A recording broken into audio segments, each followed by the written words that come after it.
안녕하세요. 2014 청신국제중학교 정민준이라고 합니다. 우선 일산병원 시설운영부장 박민구님을 모셨습니다. 인터뷰 응해주셔서 감사합니다. 네, 고맙습니다. 첫 번째 질문입니다. 의사들의 진료가 원활히 이루어지도록 병원 시설운영부가 지원하는 핵심 역할은 무엇인가요? 일단 기본적으로 진료를 하려면 여기 보시다시피 불에서 조명, 전기를 공급해줘야 되고, 그다음에 진료할 때 그 환자들 환경을 만들어 주는 거거든요. 그 공간 구성도 우리가 해주고, 그다음에 그 공기 순환도 시켜주고, 또 그다음에 이런 전기도 공급해주고, 그다음에 의사 선생님들이 필요하시는 여러 가지 손을 씻으려면 수도 필요하고 이런 것들 제반 환경을 우리가 만들어 드린다고 생각하시면 될 것 같아요. 네, 답변 감사드립니다. 두 번째 질문입니다. 의사가 환자 진료 외에도 병원 시스템을 이해해야 하는 이유는 무엇이라고 생각하시나요? 일단은 모르겠어요. 처음에 이제 레지던트나 할 때는 그렇게까지는 필요 없어. 그거는 이제 자기가 생활을 하기 편하기 위해서 레지던트 같은 시간도 부족한데 여러 가지 일들을 해야 되잖아요. 그렇죠. 예를 들어서 주로 하는 것들이 회의실 예약이라든지 이런 업무들을 하는데 그런 것도 어느 부서에서 하고 있다든지 이런 걸 알면은 좀 편한 부분이 있는데 장기적으로 봐서는 이제 의사라고는 하지만 이제 경력이 쌓이면은 그 진료나 수술만 하는 게 아니고 병원에서 중요한 직책들을 맡게 되거든요. 그런 직책들을 맡았을 때 병원의 전반적인 시스템을 이해하지 않고는 그 직책을 제대로 수행하기 어려울 것 같아요. 그래서 위로 올라갈수록 진료 외에도 이제 병원에는 그 직종이 굉장히 다양해요. 의사 선생님들이 있고 간호사 선생님들이 있고 그 다음에 이제 진료를 보조해주는 영상 촬영이라든지 병리과라든지 그런 이제 진료 보조하시는 부서가 있고 저희 같이 시설을 보조하는 부분이 있고 또 사무행정 부서 굉장히 많은 부서가 있는데 위로 올라갈수록 그런 부서들을 이해를 해야지 조정도 좀 할 수 있고 어떤 결정을 내릴 때도 판단을 하는 데도 도움이 되고 그런 면에서는 병원 시스템을 이해를 해야 될 거라고 생각을 해요. 네, 다음 질문입니다. 환자 안전을 위해 시설 운영에서 가장 강조되는 요소는 무엇인가요? 일단 저희 쪽에서는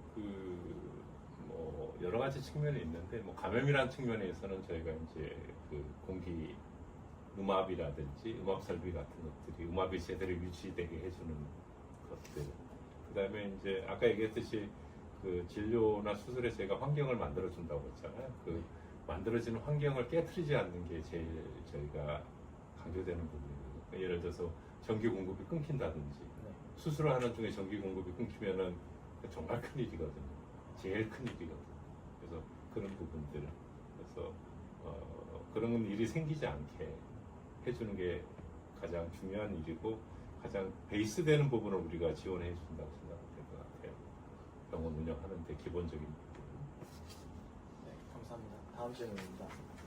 응급 상황, 정전, 화재 등 응급 상황에서 의사와 시설운영부가 협력하는 방식은 어떻게 되나요? 이건 좀 질문이 굉장히 어려운데 협력이라기보다도 기본적으로 이제 응급상황이 발생하지 않게 하는 부분이고 이제 화재 같은 경우는 굉장히 일어나는 일이 많지 않거든요. 그래서 화재 같은 경우는 우리가 그 화재를 대비해서 훈련을 해요.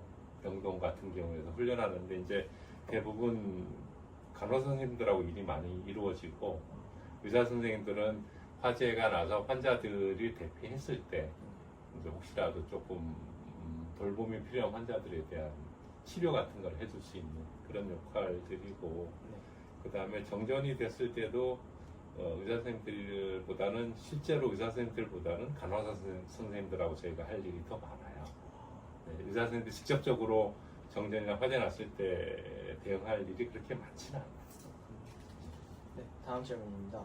환자 중심의 병원을 만들기 위해서 의사가 이해해야 할 시설 운영 요소는 무엇이라고 생각하시나요?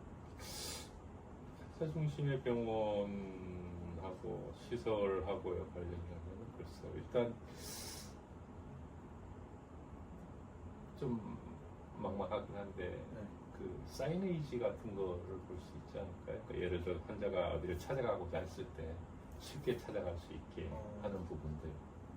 그 다음에 이제 뭐 환자가 진료 받을 때 뭐 지금 여름 같은 경우에 네. 더우면 안 되잖아요. 그쵸. 그래서 냉방 설비 같은 게 잘 되는지 그런 부분. 또 뭐 조금 더 넓혀 보면은 네. 그 이제 주차 공간.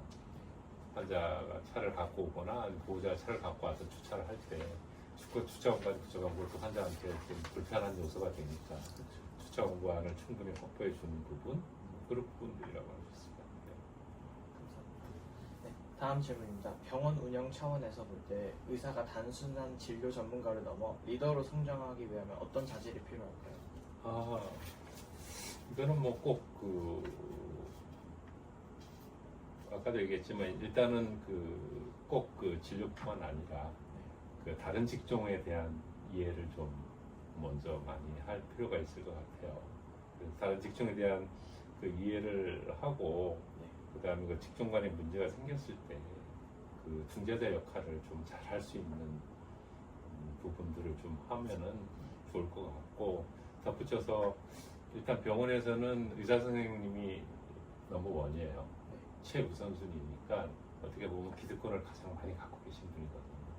그러니까 기득권을 갖고 있기 때문에 또 기득권을 내려놓더라도 또 의사 선생님들한테 기득권이 갈 수밖에 없어요. 그래서 어떤 상황에서 조금 더 의사 선생님들이 다른 직종의 이런 분들한테 양보를 한다든지 배려를 해주시면은 더 좋지 않을까 그렇게 생각을 해요. 감사합니다. 의사로서 병원 내 다양한 직종과 협업할 때 가장 필요한 태도는 무엇이라고 생각하세요? 요건 아까 좀 전에 얘기한 그 내용하고 비슷한 내용이라고 볼 수 있을 것 같아요. 이건 또 꼭 의사 선생님뿐만 아니더라도 상대방에 대한 그걸 이해하려는 태도가 제일 중요한 것 같아요. 그러면 시설 운영부로서 보실 때 훌륭한 의사가 갖춰야 할 자질 중에 하나는 무엇이라고 생각하세요? 이건 뭐 시설 운영부가 됐든 어떤 부서가 됐든 뭐 비슷하지 않을까요? 그러니까 훌륭한 의사 선생님이 될 부분은 과마다 조금 다를 수 있긴 하겠지만 일단은 그 환자 입장에서 먼저 생각을 해주고 하는 것이 제일 중요한 부분이 아닐까 생각합니다. 마지막 질문입니다. 미래 의사 지망생이 단순한 의학 지식 외에 길러야 된다고 생각하시는 역량은 무엇인가요? 그것도 뭐 아까 비슷한 얘기들인데 다른 자기 외에 이제 다른 직종이나 다른 사람의 상황이나 이런 것까지도 다 좀 고려를 해서 판단을 할 수 있는 부분이 있었으면 좋을 것 같고 그다음에 의사 선생님들이 단순히 의학 지식만 갖고 있지는 않을 거예요. 것 같은데 의학 지식 외에 그 경영자 조금 더 이제 아까도 얘기했지만 경력이 될수록 자꾸 직급이 올라가고 어떤 보직도 맡게 되고 그래요. 그러면 나중에 결국은 뭐 최고는 병원장님이 제일 높으신 분이니까 꼭 병원장이 아니더라도 임원진 정도 되면은 그 병원 경영에 대한 생각도 좀 해야 돼요. 그래서 경영에 대한 그 지식이나 이런 게 있으면은 좀 도움이 될 것 같아요. 오늘 인터뷰 답변해 주셔서 너무 감사드립니다. 오늘 답변을 갑자기 줘서 잘 했는지 모르겠는데 아닙니다. 부족한 부분이 있으면은 또 언제든지 얘기를 하고 동영상도 한번 돌려보고 부족한 게 있으면 다시 물어봐도 돼요. 너무 감사드립니다. 네.